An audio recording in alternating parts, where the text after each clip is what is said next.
देखिए, व्यक्तिगत रिश्ते हमेशा मायने रखते हैं। कल कोई कहेगा मुझसे कि मैं बहन जी की बुराई करूँ तो नहीं करूँगा मैं। क्यों करूँ बुराई? नहीं करूँगा मैं। एक सवाल ये भी है कि सहारनपुर से जो आजाद समाज पार्टी के राष्ट्रीय अध्यक्ष हैं चंद्रशेखर, उनसे भी आपका बहुत तगड़ा याराना है और वो भी कहीं बहुजन समाज पार्टी और उसके लीडर पचा नहीं पा रहे थे। जी आप बोलिए, क्या बोल रहे थे आप? मेरा कहना है कि जो चंद्रशेखर आजाद हैं उनसे आपका भी तगड़ा याराना है और उसको भी पार्टी पचा नहीं पा रही थी, ये भी बात थी कहीं? नहीं, देखिए चंद्रशेखर जी से मेरी, क्योंकि चंद्रशेखर हमारे यहाँ के हैं, तो चंद्रशेखर जी से मेरे संबंध पहले से है, कोई नए तो है नहीं कि संबंध है। क्या संबंध पार्टियों में जाने के बाद संबंध खराब हो जाते हैं? संबंध तो हमेशा बने रहते हैं। लेकिन चंद्रशेखर अपनी लाइन पर पॉलिटिक्स कर रहे हैं, मैं अपनी लाइन पर पॉलिटिक्स कर रहा हूँ।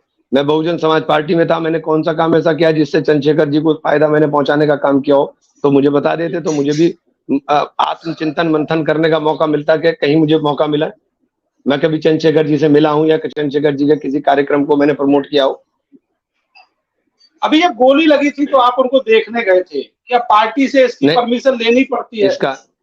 इसका मुझे बेहद अफसोस है कि मैं चंद्रशेखर जी को देखने नहीं गया। इसका मुझे बेहद अफसोस है, क्योंकि मैं घर से निकला था और निकलते ही मुझ पे राइन साहब का फोन आ गया था कि आपको वहां नहीं जाना है। इसका मुझे बड़ा कष्ट हुआ था। क्या हम लोग व्यक्तिगत संबंधों में भी इतने कटु हो जाएंगे कि मैं उनको देखने भी ना जा सकूं?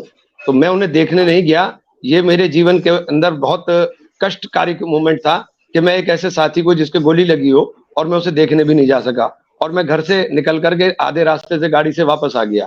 तो ये मेरे लिए बड़ा कष्टकारी था।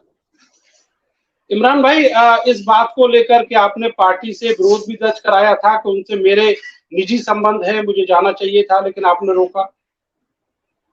नहीं, देखिए, मैंने राइन साहब ने कहा मुझे, क्योंकि मैं एक निष्ठावान सिपाही की तरह काम कर रहा था, मैं बहन जी के हर निर्देश और आदेश का पालन कर रहा था, तो मैंने उसके ऊपर कोई विरोध का कोई मतलब नहीं था। जब मैंने आपके सामने सरेंडर कर करके बिल्कुल कहा कि जो आप कहोगे वही करूंगा, और मैं वही कर रहा था। मैं इतना मीडिया के अंदर रहता था सुर्खियों में पिछले 1.5 साल, जब से 1 साल से आया बसपा में मैं गायब हो गया।